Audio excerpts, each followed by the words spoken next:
Welcome everybody. We're just going to give it a few more seconds for everyone to stream through from the waiting room.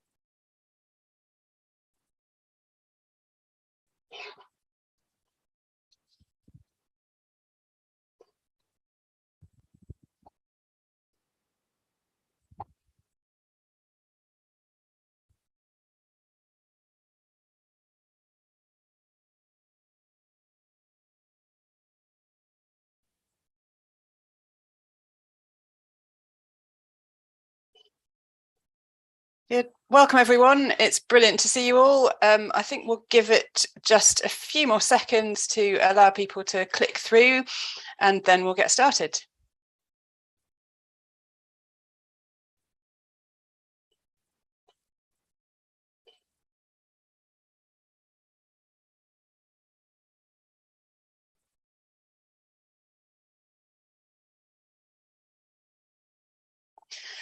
Great, let's make a start. Thank you very much, everyone, for joining us today.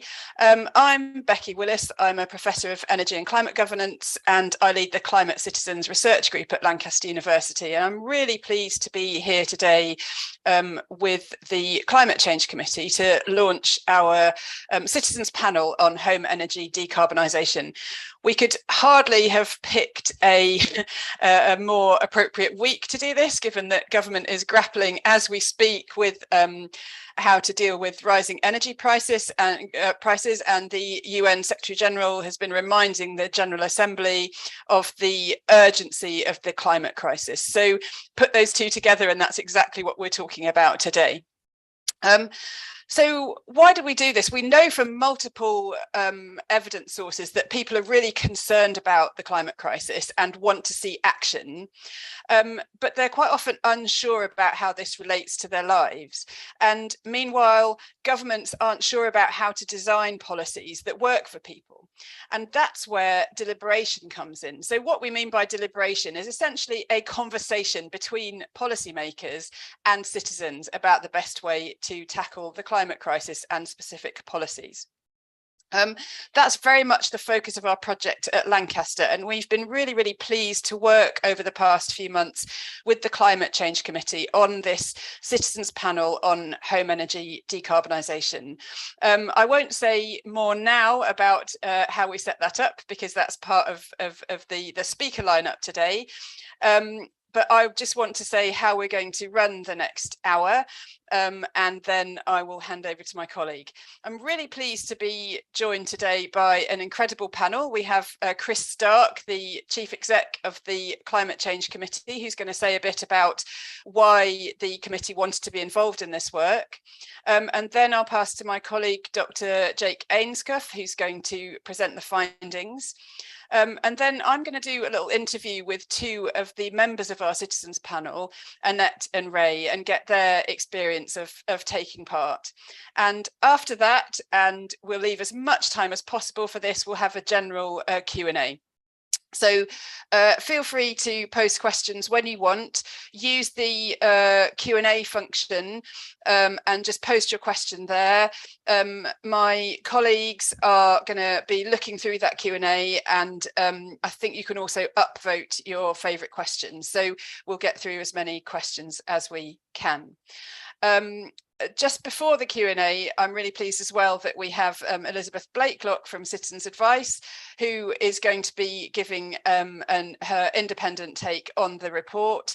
And she was part of the advisory group, so has been following the process really carefully. So we've got a brilliant panel on far too short a time to make the most of them, but we will canter through, and please do let us have your questions and comments. We'll also be posting the links to the report that's launching today as we go along. Brilliant. So I'm going to hand over to Chris in a moment, and then Chris, you're going to pass straight to Jake after that. So Chris, tell us a bit about why the CCC got involved in this. Thanks, Becky, and very good morning to everyone. Thanks for joining me. Welcome to my booth. I'm in this sort of padded cell that you see around me right now in the CCC office in London today. And I'm so pleased to be able to join you today. So this is something that I'm very proud that we have participated in, and it's been great to work with Becky and her colleagues in this project. I hope it's not going to be the last of these. I thought what I'd do is just give an intro, really. We'll hear about the findings in a second from Jake, but maybe just talk a bit about, three things. Why we're interested in this process. I'll say a bit about the CCC as well. The panel itself and crucially the choice of topic. So, why we're looking at those things. And then a little bit about what we've learned. I'm sure that's what we'll cover in the Q&A later. So, I mean, why are we interested in the process? Well, we are the statutory advisor on something very important, which is climate change here in the UK. We, interestingly, have no powers ourselves at all. My organisation is a purely advisory body. So all we have really in giving our advice to government and to Parliament is the strength of our analysis and the insights that we can generate. And we're in this quite exciting period. Those of you who follow the Climate Change Committee will know that recently we've been dabbling a little in this kind of stuff. And it's exciting because I think we're now moving into a world where we've accepted the need to broaden our interest as an institution beyond the sort of technical analysis that we are very known for. We build things like emissions pathways for the country over the course of the next 30 years, which look at the transitions that need to take place in each of the industrial sectors and economic sectors that we have. But we're getting into, I would say, deeper concerns now about how the transition can be achieved, and getting beyond, I think, even the sort of simplistic take on how policy might drive that. We want to understand more about the conditions under which the transition is going to be successful. Really important to understand what that transition to net zero looks like for the country. And I think crucially, we need to understand in the advice that we offer where the public are. Public support, public consent, really, really important if we're going to achieve those pathways. So mostly those of us in the policy space, I'm afraid, are still obsessed and still talk about the kind of nuts and bolts of what lies ahead, the technology choices. If you're lucky, we might get into a discussion about economic costs and how policy frames some of that. But we know that's far too simplistic. There's a lot more going on. Key to what we need to understand better is people. So reaching net zero does mean changes to people's lifestyles and lives. I maintain, I say this regularly, that this does not need to be a scary thing. At least it won't be if we approach it in the right way. But reducing emissions does touch on some pretty fundamental things in the way that people live their lives in this country at the moment, how we travel, how we keep our homes and where we live and places of work warm, what we consume. These are really fundamental things. So I think we need to be, as the advisor on all of this, better at understanding people and their choices and their preferences. And I had a bit of a kind of conversion, I suppose, to thinking this way when Becky and I were kind of roped into a citizens' assembly that the UK Parliament commissioned on net zero a few years ago.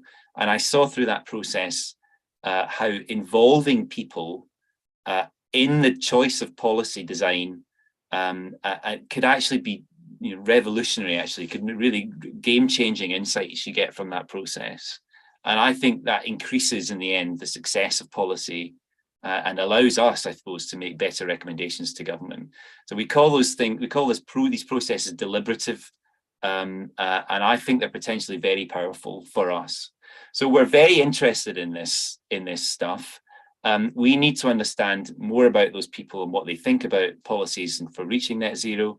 We will continue to develop scenarios in the CCC for reaching net zero, but we're going to increasingly, I think, use insights from processes like this to complement the technical analysis that we already do. Last thing I'll say, just setting this up, our primary customer is still government. That's what we are set up to do under the Climate Change Act. We advise them.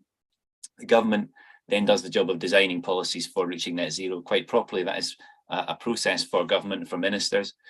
But we are interested in recommending or promoting policies and processes which lead to better outcomes. So I think that's our primary link here, is in doing this style of work, deliberative processes like this, we are going to end up giving better advice to government, hopefully advice that they listen to. So this was a great opportunity for us to work with Lancaster University to draw on all their great expertise on running these processes. It gave us the opportunity again to be involved in a deliberative process like this. And again, I think we've had a brilliant experience doing that, using it to effectively co-design solutions with people to real policy problems, real challenges that we face ahead. The choice of topic is deliberate. It's one of the biggest issues that we face, decarbonising energy use in homes. We chose owner-occupied homes because that's about 65% of homes. It's going to require some active change by those homeowners. So there's a real thing to look at here. And I think we can all agree, I don't think it's controversial to say this, policy that we have from government at the moment to decarbonise those homes is wholly inadequate. So we've got something really to chew over. This was a great process. We had 24 people selected very carefully to be representative of homeowners in the UK. 7 meetings, I think, which is a huge investment of time for those people, and I'm thankful for that. Lots of input, of course, from experts too, and we were involved throughout that process, partly to observe it, but also partly to feed in our insight and information to that process. I really want to thank the 24 people who took part. It is brilliant to be around people when they take part in these processes. You see immediately the enthusiasm and the commitment that there is in the room, virtual if that may be, as that may be. Great stuff comes out of it. And I think that's the very final point, is what do we take from this in the CCC? Well, firstly, on this process that I've been talking about, it's demonstrated again how valuable these processes are for the work that we do in revealing better choices about policy and understanding where there is public consent and support for those things. Really valuable to have those insights. Really interesting as well to see how it can be managed with, I think, a pretty appropriate level of funding and resource. I think this is something that can be replicated, and that's something I'm definitely going to take away from it. In terms of the findings themselves, we'll hear from Jake in a moment, so I'm not going to go through that, but sort of headline insights, I suppose, from the CCC's perspective. When it comes to decarbonising homes, clearly people want clear, detailed information about what changes are needed. They accept, going through this process and indeed other experiences I've had, people accept quite readily the need for that change and that they're willing to act. That's really important to know. And I suppose the really important thing, they expect leadership from government on these things. They want to know what the government is trying to do. They want to know that will stick for the long term.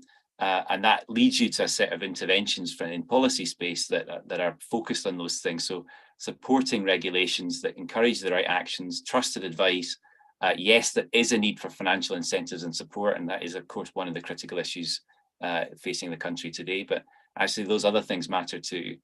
Now, we're putting all that together. We're going to make sure that the government sees the outputs from this work, and we're going to try and encourage them to act on it.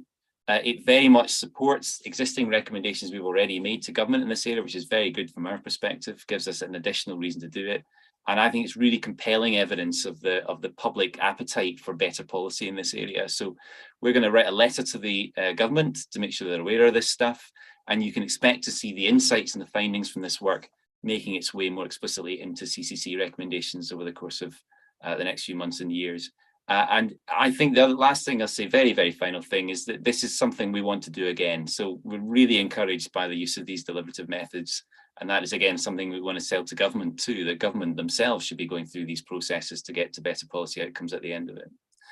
So I hope that's okay. I'm going to hand over to Jake at this point, who's going to say a bit more about what we've actually learned through this process. So Jake. Thanks very much, Chris. So yeah, as Becky said, I'm Jake Ainscough, a researcher at Lancaster University who is involved in running the citizens panel, and it's fantastic to sort of hear from Chris's side the experience that they've had, the CCC have had with this process, and the useful learnings that they've taken out of it. You know, it has been brilliant to do. It's been a lot of fun, as well as we've just heard, hopefully very useful. So I'm going to talk through a bit about the process itself, like what exactly we did, and then give a snapshot of some of the findings. I've got a few slides, so I'll just get those up now.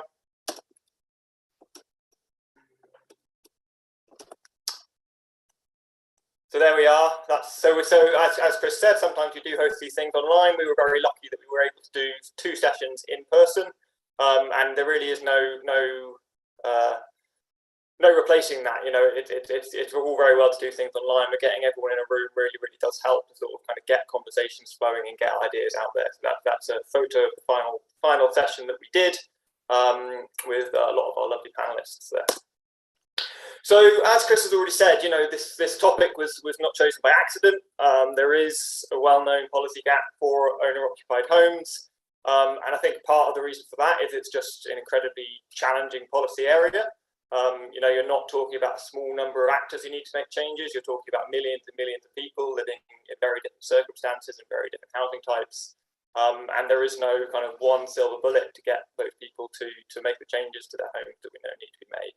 So it's a type of policy challenge that really lends itself to this deliberative approach, because what you get from these types of processes is, you know, deep, informed preferences and opinions from the people who are going to be impacted by that policy. And that's the question we really went into this asking, you know, what would happen if you asked the people who are going to be impacted by this policy what they wanted to see?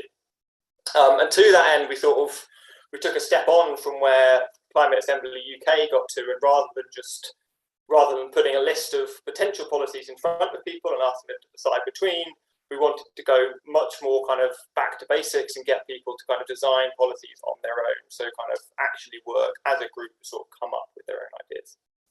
In order to do that, as Chris has already said, we recruited 24 panelists. They were from the Birmingham area just because we needed to get people in a room together, but matching the demographics of owner-occupiers across the UK. So that's in terms of age, in terms of gender, in terms of views towards climate change, obviously a really important one for ones like this. So as much as possible, sort of matching the wider group of people that we're interested in. They worked together, they heard from external commentators who came in, but also they had analysts from the CCC actively participating in the discussion. So not just as an external expert coming in, saying their bit and leaving, but actually really being involved, sort of both getting to know panelists, but also kind of having their voice in those discussions. And we took through, I'll go into this in a second, but we took people through a process of learning, process of deliberating, and then crucially sort of iterating around their proposed solutions to sort of refine those down.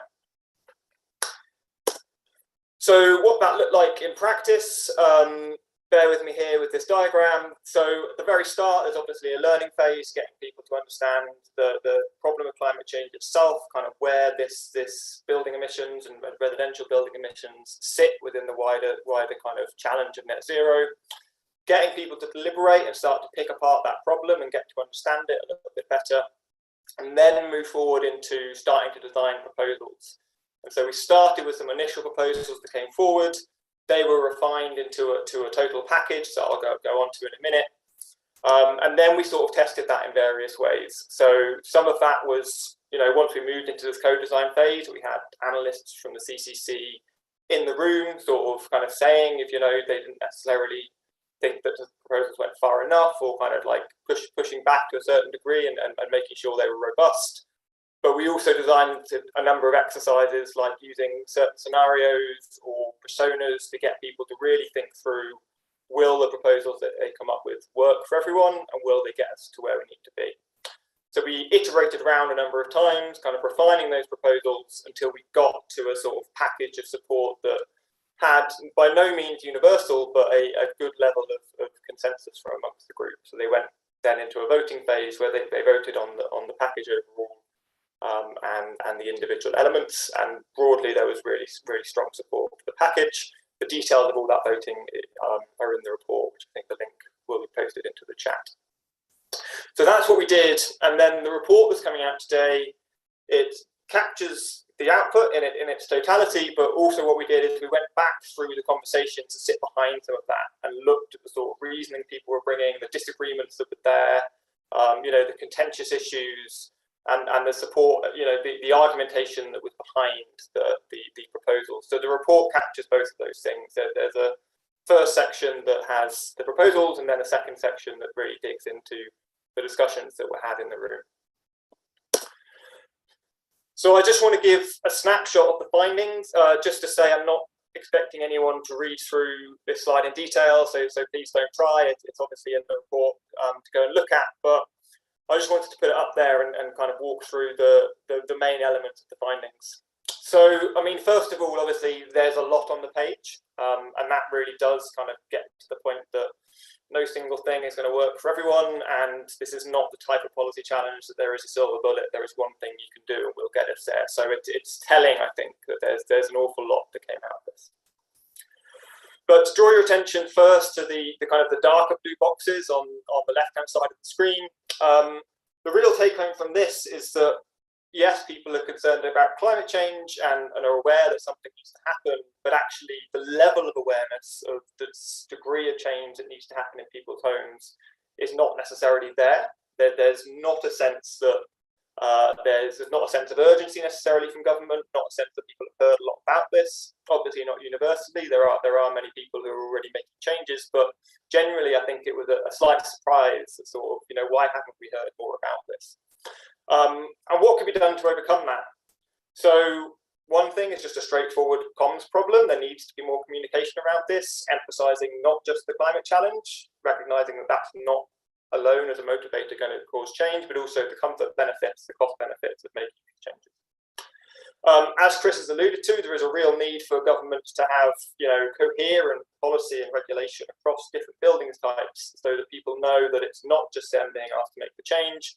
Government clearly have a strategy for, you know, the private rented sector, for commercial buildings, etc. And there's that real sense that there is a coherent policy package that people are being asked to contribute to. And finally, just long-term support schemes. You know, some people do have experiences with trying to access support through previous schemes, and there is a sense that, you know, without long-term support, the sector is not going to build up, and it's not going to be possible to actually get the work done that you need. And finally on that, there was actually support for regulation, so regulation specifically on gas boilers, recognising that even with the package design, not everyone will necessarily change without the stick as well as the carrot. Moving into the light blue boxes here, I think the real take home is that yes, the financing is important, but really as much as anything, it's having the information about what you need to do to your home, having that easily accessible from a trusted source. So one of the ideas that came out was having a logbook attached to a home that had the information about that home, what's been done, where it's at with its performance, and what more needs to happen. You know, potentially updated regularly with an EPC that happens more regularly than just the point of sale. And finally, onto the green boxes. So this was an idea of what panelists called the kind of the homeowner life cycle, so recognizing that there are certain points in the course of buying a home, living in it, renovating it, that are key intervention points that you need to be putting the right information and motivators there for people to make those changes at a time when they're more likely to be willing to spend a bit of money, willing to deal with a bit of disruptions to their homes. So at each of those points, there are a few sort of financial incentives or kind of ways of encouraging people to think about doing energy-related changes to their home at those stages. So I'll leave it there, but I think, yeah, you know, as I say, a lot of what we found from this process, you know, it's not necessarily radically different to what's coming, advice is coming already from the Climate Change Committee and other policy actors. And I think, you know, that's actually a really, really big strength. You know, we didn't necessarily go in with those pre-assumed policy ideas and ask people to consent to them. We asked people to work from scratch. And the fact that they sort of came to a similar position as some of the other ideas out there, I think really strengthens the case for needing, you know, we've got a really good idea now of what we can do in this area, and our research shows that, you know, if presented right and the awareness is right, there should be strong public support for it. And I'll leave it there. Thank you very much. Great, thank you very much, Jake, and thank you, Chris, too, for that introduction. There's absolutely loads there, and as Jake said, more than we can cover, more detail than we can cover today, but do have a look at the report, and we've pasted the link to that in the chat. we've got some great questions coming in as well, and we'll get to those. But before that, we thought it was really important for you to hear from the authors of that last slide by Jake. We've got 2 of our 24 panelists joining us now, and we're gonna have a bit of a chat about their involvement. So I'm really pleased to welcome Annette and Ray. I'll start with you, Annette. I think if you can unmute. Brilliant. Yeah, so Annette, let me start with you and ask why you wanted to get involved in the panel when that letter landed on your doorstep, why you decided to reply. Well, actually, I read it all from the beginning to end, and it just really interested me, you know, being a bit older person, having grandchildren, thinking for the future for them and trying to make a difference, and making the house my own personal property more eco-friendly and producing less carbon, just making it just better for everything, isn't it, really, for the world and the kids. And I mean, when you're a bit young, you tend to brush it off a bit, but I think as you get a bit older, probably a bit wiser, you want to do good, you want to do better for future. Well, yeah, sure. Thank you. And how about you, Ray? Tell us what it was like to be part of the panel. It was a really positive experience. I was a bit worried when I joined the panel. I thought there's going to be all of these experts with very green credentials and I wouldn't know very much, but it was a real mix. It was a real diverse group of people from very different backgrounds with different levels of interest in it. So I felt very comfortable in the group, and it was really well facilitated, you know, so everybody felt comfortable, felt they could say what they wanted to say. Nobody was attacked. It was just such a good experience. Learned so much from the experts as well. And I think the highlight was the 2 full Saturday sessions when you actually met people and worked in small groups. That was just so positive, really. I agree. It was lovely to be in a room with people, wasn't it? And I think we got a lot of work done and had a lot of fun as well in those 2 days in Birmingham. Ray, how did you, just to follow up on that, how did you find the process of sort of sitting down and working with specialists from the Climate Change Committee? Because, you know, we had this process of co-design where, you know, we had our 24 citizens who obviously understand a lot about their own homes and lives, but it might not be technical policy specialists. And we had you sitting around a table designing policies with specialists from the Climate Change Committee. How did that go? That went really well, because the experts, they didn't impose on us, they just told us the facts. And what was one of my concerns in 1 or 2 of the sessions was it could be the blind leading the blind, but it was always informed by the experts. You could check whether something was feasible or possible, whether there'd been research on it. And it's okay to have your own opinions in the room, but it's not okay to have your own facts. So having people there with the facts was so helpful. And you had this really good relationship where the commentators and experts gave us really good facts and ideas and possibilities. And then the panel, me, Annette, whatever, could just bring real life common sense to it and say, well, that's a bit of a faff. We wouldn't pay to do that. So it was a really good mix having the experts there to balance what we were doing and saying as well. Really good. Great. So I'm going to ask you both the same question now. We'll start with you, Annette. Having been involved in the panel, what message would you like to send to government about what needs to be done?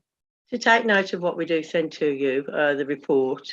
You know, it's like I say, it's not all experts saying we want this done and we want that. It's people who actually live in want to make a difference. Us, as a panelist, we do want to make a difference, and we want the government to listen, perhaps help us. You know, they've got their agendas. They just want us to come and help, make it clear that this does need to be done sooner rather than later. Great, thank you. And same question to you, Ray. If you were stuck in a lift with an energy minister, what would your message be? Well, that'd be interesting. I think for me, one of the big issues is a lack of clarity from the government. It seems to be one foot in, one foot out all the time. Yes, we want to be green, but we're very keen on fracking and more oil and gas. And we think, well, what do you mean? So it's clarity from government, a real commitment to this sort of net zero agenda, and show that by having a really positive campaign. Think how quickly the government mobilized and had the campaigns around masks and everything through the pandemic. And it showed people changed their behavior, people did things which were very difficult. People will get on board if they understand the why, and if they got a clear message and a timetable for action from the government. You know, I'm a bit worried about the price freeze. I think it's really important to do it, but it's a message from the government which is saying, as you are, you don't need to change your behavior. We've got it covered. Just keep doing what you're doing.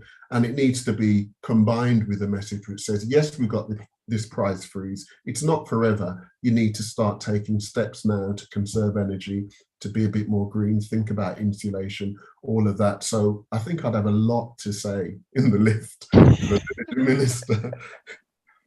Excellent. We'll have to see if we can arrange that. Right.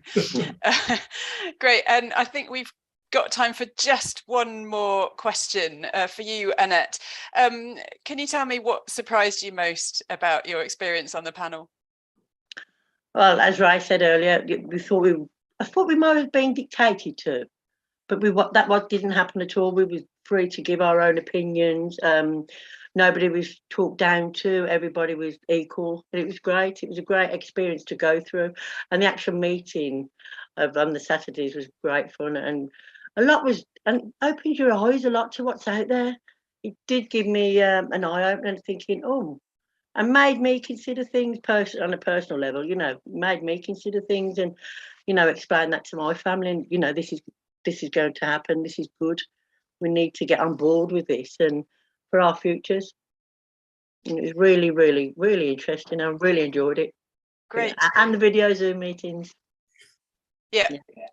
Excellent. So Ray, Annette, thank you ever so much, both for taking part in the panel and for being here today to share your experience. We really appreciate it. And we might come back to you if people have questions specifically for you two. Please stick around and we'll see if we can get answers to them. That's brilliant. Thank you so much. So we're going to move to some Q&A now, and already I see a dizzying array of questions. So I think that I'm really keen to bring in Elizabeth. So warning, Elizabeth, I'm going to come to you in a moment. Well, let's start with a question which has come up a couple of times, both from Karen Mitchell and Nigel Hargreaves, looking at the role of local areas and local authorities, because of course they have a big role to play in energy saving in particular. As Karen says, a lot of local areas might have had a sort of more general citizens' jury, but is there a role for looking at more detailed policy areas? Karen, for example, in Cumbria is considering trying to instigate a process on climate change and land use or agriculture. So it'd be really good to hear your thoughts as a panel on the potential at the local area. Let's take that question and then also a related one from Kerry, which is how can you make sure that this also applies to deprived areas where there might be further barriers to engagement? So let's take those two and go first to you, Elizabeth, and then Chris and Jake, you might want to comment on one or the other of those. Elizabeth. Thank you. So firstly, I'd just like to share the insight from multiple research sources, including ours, about the role of trust in all of this and the way that people think about their local authority. There are many people who you can find, if you look for it, and advice around some of these areas. The most prolific, it's certainly the top of the Google search for people who are interested, is generally individual firms. And that's not always where the trust is to be able to invest your time to discover what you can do in your own home, and then certainly some challenges around trust to make those changes. So those local voices are absolutely vital for people who are making these enormous changes in their homes. And I think it's particularly useful to think about that local lens in light of that second question around areas who have more people who are struggling to afford their bills now, never mind to find the money to make the changes that's needed. So we've got a report out today around the need for much more significant intervention on energy efficiency, which identifies that Wales, the West Midlands and Yorkshire and Humber are going to particularly struggle to get to the level of investment and intervention that's needed for people in those areas to have a warm, safe home. So if you've got those local partnerships, you've got those local conversations, people will be that much more plugged in to those challenges and therefore be much closer to their communities to be able to make a difference. Thank you. Chris, do you have thoughts on the local and also on that issue of deprived areas in particular? Yeah, I mean, firstly on the local thing, we need to, as a community of people who work on policies to do with climate or to do with energy or in general in this space, we have to get out of the thinking that you can define the answers at a desk in Whitehall. It is highly, highly unlikely to be a successful strategy. But we also have to accept that the institutions that make those policies typically are focused on producing policies from desks in Whitehall. And we are one of them. I'm in an office right now in Victoria Street. I find that the local question is by far the most stimulating and interesting part of my job now. So getting into the question of how you build local plans for the transition that's ahead is pretty much the thing from my perspective. And it's interesting just to draw on this link to the national questions. Unless you have well worked through, well supported, well understood plans for however we define it, localities across the country, you can't make national infrastructure decisions about some of the big questions that sit behind the challenge of decarbonising buildings in this country, for example. So I don't know what the right answer will be for fully decarbonising all the buildings that we have in the UK, but I can tell you it is definitely not going to be one answer. It's going to be a collection of things which probably need to suit the local circumstances. Now, I work in London, but I live in Glasgow. The housing stock in Glasgow is unlike any other city in the whole of the UK. It's very strange to think that you would make a single policy that would fit Glasgow and a rural community in Cornwall. So actually, I think the secret to making this work is to get to the local level and to start to build the understanding of what the transition looks like, what the changes look like in those localities, and crucially, with the people living in those buildings. And the point about trust is so essential. For making the change, it needs to be something that people recognise as suitable to where they live. And I think, and these processes constantly reveal it, that the level of interest and trust in that will grow if you're doing that with local trades, local people that you can identify as understanding the needs of the people in that area. So I think you bring that together, you've got actually a very rich discussion about a whole set of things happening across the country, much more tailored to the circumstances in each region of the UK, which you can then bring together as a national plan. And I think big part of that, to answer the question of deprivation, is you must think about supporting those people who can least afford this transition. When we look at this, standing back from everything, the goal of reaching net zero emissions by 2050 is mainly a goal of investing. It's an investment goal. It's not about stopping things so much as building new things and investing in new things, which is, I think, a better way of framing it up. But if you can't afford your gas bill this winter, you're not shopping for a heat pump. So, you're not out there thinking about investing. So we do need to support those people who can least afford to make those investments.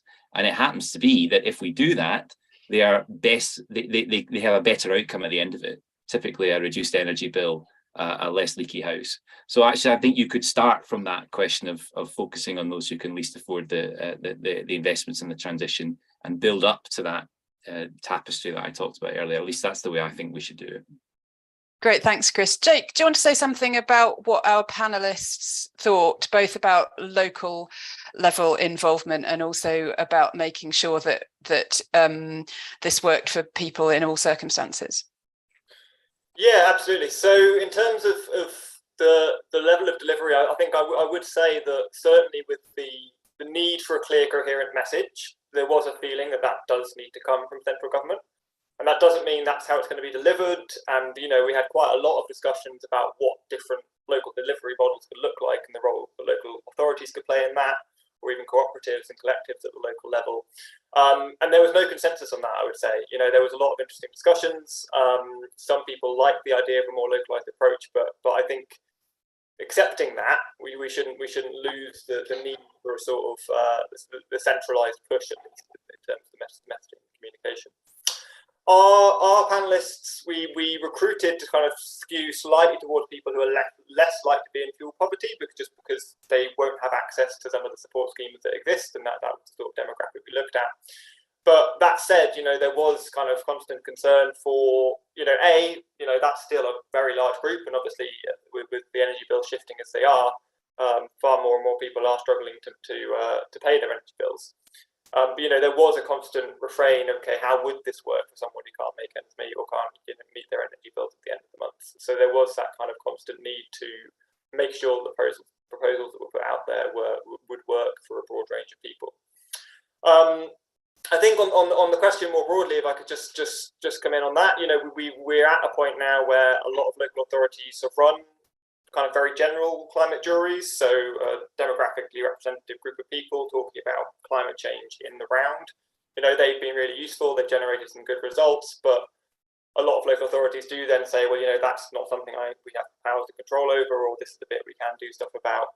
So I think moving forward, it is really useful to think about both of those things in different terms, both who is the public we want to talk to and what is the climate issue we want to address. And I think there's real value in local authorities thinking through really clearly, what is it that we're struggling with? Is it low traffic neighbourhoods? Is it home energy insulation? And doing more detailed processes, really drilling down into those, and being selective about who it is you want to talk to. It doesn't need to be representative in the broadest sense. It can be focused on a particular community, a particular group. And just to finish, I think, so we work with Shared Future on this, who do an awful lot of deliberative work, and they provided the fantastic facilitators we worked with. They did a project, I know, with the Northern Housing Consortium, specifically looking at social housing tenants and specifically doing, similar topic to what we did, but with that specific group of people. And I think that type of work is really valuable moving forward as we're sort of finishing off with the more general climate deliberations. Great, thank you. So we've got some brilliant questions here. So that we can get through as many as possible in the next 10 minutes, I'm going to direct them to one or other of the panelists now. Panelists, if I've given you the wrong question, just tell me. But let's try doing it this way. One for you first, Elizabeth, and it's an admirably short question, so I'll read it out from Douglas Booker. How do these deliberative approaches align with the urgency of the climate crisis? Might they help us to develop better policy quicker? Yes, I agree. So I think Ray put it best. It's the common sense point, which can often get lost, I feel, in translation. Real life common sense. Ultimately, it's people's decision about their homes in the next few years, which is going to make the difference. And without their considered and direct advice to policymakers, we have a huge risk of wasting so much time on interventions and indeed and funds on interventions which don't hit the mark. So absolutely, I think it is the efficient as well as the right way to go ahead. And presumably, if the policies aren't designed properly, it's organisations like Citizens Advice who have to pick up the pieces. I'm afraid so. And we've seen many brave attempts that are based on assumptions rather than talking to people, and that have meant that various schemes have been short-lived and unfortunately have stalled and not made the difference that they could have done. Great, thank you. Chris, I'm going to suggest a couple of questions for you. Firstly, one from Steve Westlake. How do the panel findings differ from both government policy and climate change committee recommendations? And secondly, and a little bit more generally, do you think, a question from Kate Studd, do you think that this process has legitimacy with policymakers? Great questions. So, I mean, first on Steve, and hi to Steve. It's quite interesting when you go through these processes to see what pops out the other side, and it often does look like the kind of recommendations that the CCC might make now. But what's interesting for me is that we basically start from different positions. So CCC often is kind of grounded in the numbers and the technical reality of making this thing happen over the next 20 to 30 years. Whereas events like this are much more about people's perceptions and their experiences in life, and yet you still get to a sort of common set of proposals at the end of it. That's largely what's happened with this process. That I've dipped into it. Many of the individual ideas are very similar to ones that the CCC has previously proposed, and indeed that the government themselves have mulled over. What's particularly interesting about this process is the panel's idea of bringing those things together in a single package, which kind of fully addresses the concerns that homeowners have. I think that's great to see, based around the cycle that Jake talked about of homeownership and various milestones that you see across that cycle: buying, selling, renovating, etc., and living in that home. I think we will want to work with that, because actually it tells a story about what people want. They want to see a coherent package here, not just individual policies that you can proclaim as being the answer. I think maybe the other thing I'll say is that there's a clear need for support in this in the form of some form of financial incentive, whether that's loans or grants. We've been a bit reluctant to propose that sort of thing for the owner-occupied sector. So this is the sort of thing that gives us some additional ammunition to get over our reluctance. But it's just another example of how good it is to do these things. These processes reveal such interesting, rich insights that we can then bring together in our conventional advice to government, and I'm very pleased we've done it. Kate's question, whether this has legitimacy with government and with policymakers more generally, I would struggle to say that it does, but I think that's mainly because of a lack of understanding about these processes. I would love to see government itself embrace this style of policy making, and they dabble with it. It tends to be a kind of innovative process when it's implemented, and I'm stepping outside of the climate discussion here, that you see that deliberative methods are used, but they're not the norm. And my feeling is that they are a complement to the stuff that you are taught in civil service finishing school. The conventional approach to policy making is still very valid. It tends to value the kind of macro factors. You think about how much money you have to spend on a thing, how many people there are in a particular service, those sorts of things. This is such a useful complement to that, because it's at the other end of the scale, at the human scale, and you've got people discussing those things, but giving their personal view on it, and helping you to understand what nationwide policies might work. And I think if you bring those two things together, you've got a much more valuable policy process, which I think government should embrace. I don't mind saying on this call, though, there is a suspicion in government about things like citizens' assemblies, because they are often used as campaign statements for the likes of XR, for example. Extinction Rebellion has talked about that. I think that creates a sort of a brand problem, I suppose, which I think you can cut through by using words like deliberative research. But government should be better at this. It would reveal better outcomes, and we wouldn't have the kind of policy crises that quite often grips government when they implement a policy and it doesn't work. Great, thank you. And it's interesting, just to jump back to what you said about this idea that the panel came up with of the life cycle of owning a home and living in it and renovating, because that was a real sort of aha moment in the process itself, when I remember it very clearly. We were split in 3 different groups, and one group came up with this, and the whole room was like, yes, that's it, that's what we need to do. So that was a really interesting sort of breakthrough in the process. Jake, I'm going to come to you for a couple of questions that we've had on that process itself. Firstly, one from Anthony Hay. I'll read it out. Did you have climate change deniers in the process, and did they maintain their denial through the process? And also a really interesting question from Rebecca Ford about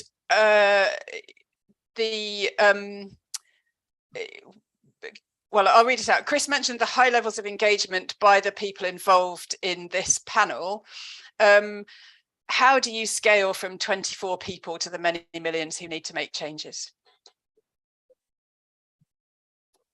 Cool, that's no small question. So to take the first one, did we have climate change deniers? So, I mean, the first thing to say is they're really hard to find. Like, it's just not that common that there are climate change deniers out there anymore. We did recruit specifically to match the responses that people give to that question of concern, actually. How concerned are you about climate change? And denial manifests itself as, I am not at all concerned. So to that extent, yes, we recruited for a group that matched the responses that you get if you ask that question to the wider public, which translates into about 2 people, I think it is, on our group, 1 or 2.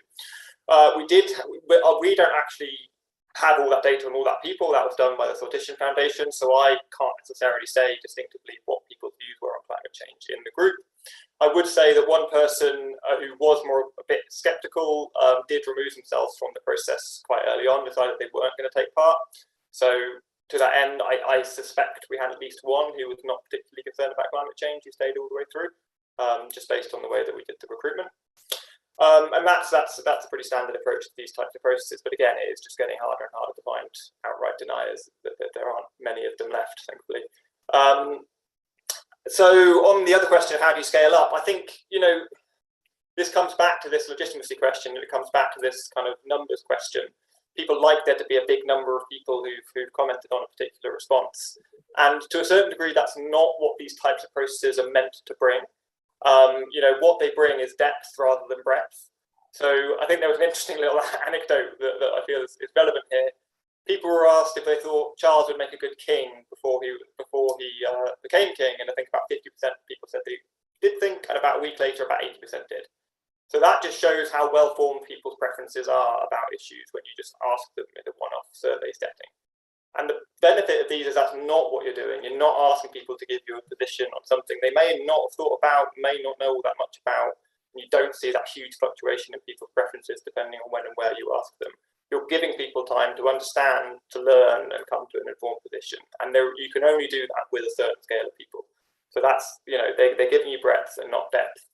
And we're not suggesting that they are then empowered in the way that Parliament is. As Chris has said, the findings from this research are being used alongside the analysis that they do. They're being presented to government so they get a sense of, when people do understand more about this issue, these are the types of things they'd accept.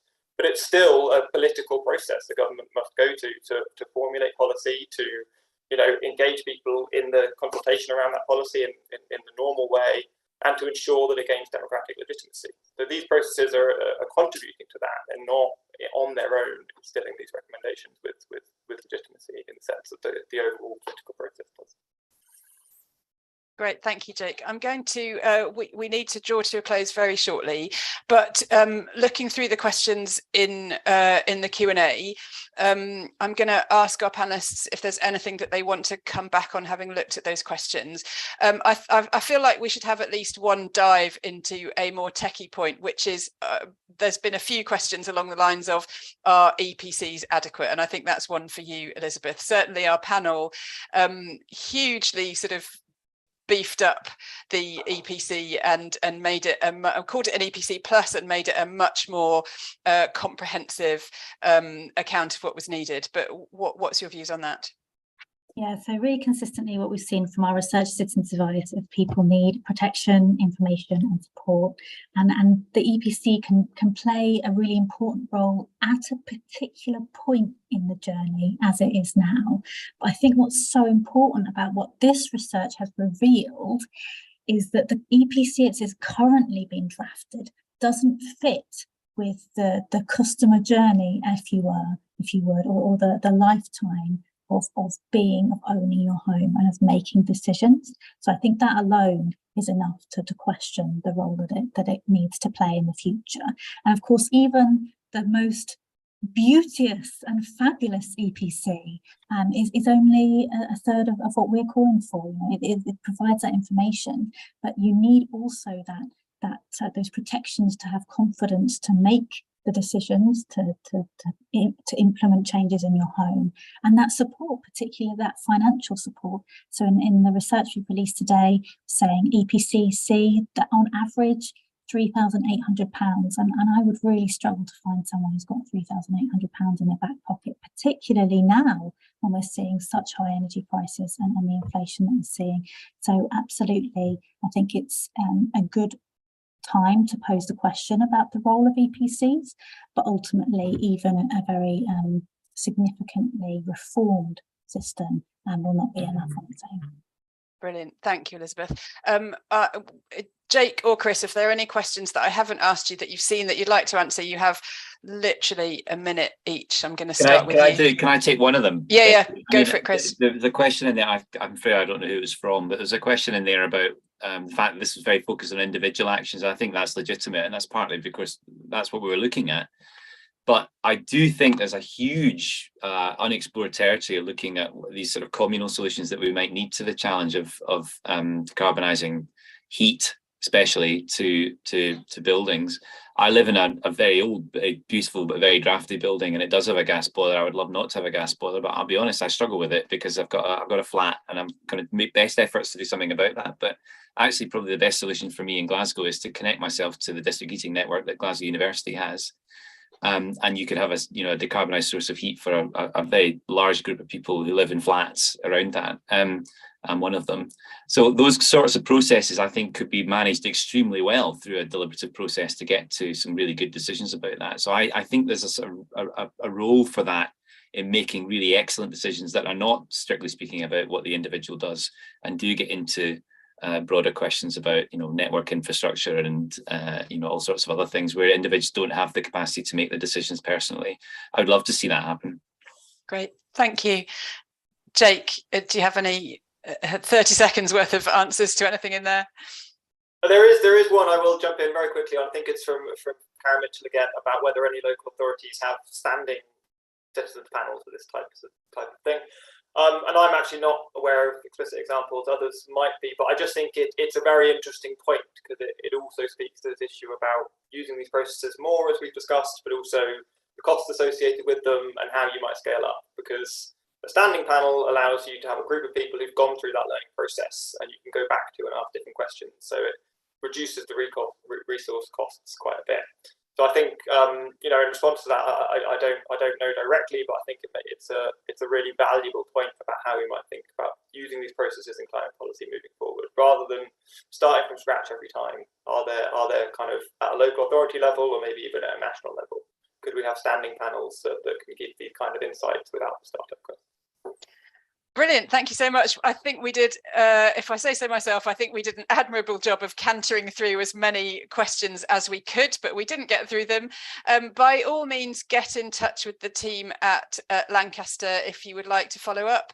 We're going to post the links to the report in the chat now. And just before we finish, I've got some thanks. Thank you very much to the Climate Change Committee for being willing experimenters alongside us. I'm not sure if you quite knew what you were letting yourselves in for, but it was absolutely brilliant to work with you and for you to take that leap, so thank you. Absolutely huge thanks to Shared Future, the team led by Pete Bryant, who helped us to design and then facilitated the process. As Annette and Ray said, it was a friendly and purposeful process, and we have Shared Future to thank for that. I know I learned a huge amount from the way they've done things.